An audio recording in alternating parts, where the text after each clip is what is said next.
欢迎来到热点新闻频道，请订阅并关注以获取最新资讯。谁懂？诚意除夕说的新计划，4月直接炸出5代言。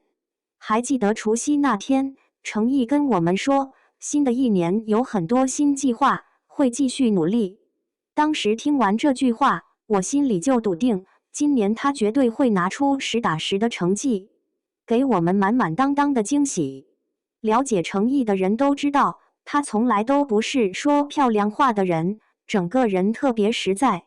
心里没底，没做好准备的话，半句大话都不会说。之前直播他说要努力带来更多作品，当年就扎扎实实拍了3部剧，说到做到，从不落空。也正因为如此，这句新计划更像是一种已经在执行中的预告，而不是空泛的期待。回看他以往的节奏，其实一直都很一致，说的不多，但做得很实。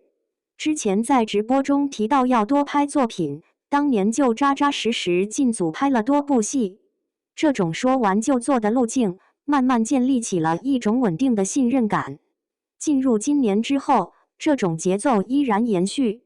开年复工后，他几乎一直处在高强度的工作状态中，拍摄商务物料、杂志、品牌合作，一个接一个的推进。只是这些内容在对外呈现时，并不是同步曝光，而是被拆分在不同时间点陆续释放。于是当时间来到4月，多个项目的官宣恰好叠加在一起，就形成了一种观感上的集中爆发。这一阶段中，像 GAP、六福珠宝、Curl 以及联合利华等品牌的合作陆续公布，再加上杂志封面的解锁，让好消息不断成为一种非常直观的体验。对外来看，好像是在短时间内连续炸出多个代言，但从内部节奏看，其实是前期积累在同一窗口期释放的结果。这也是娱乐行业一个比较典型的现象，真正的工作往往发生在看不见的阶段，而被看到的是经过编排后的呈现时刻。当个人的持续输出与品牌的宣发节奏刚好重合，就会形成一种密集、高频的曝光效果。对于粉丝来说，这种阶段性的集中释放很容易带来强烈的参与感。每一次官宣，每一轮开售，都像是在见证一个节点的完成。于是买不再只是消费行为，而更像是一种情绪投入，是在用自己的方式参与到它不断推进的过程当中。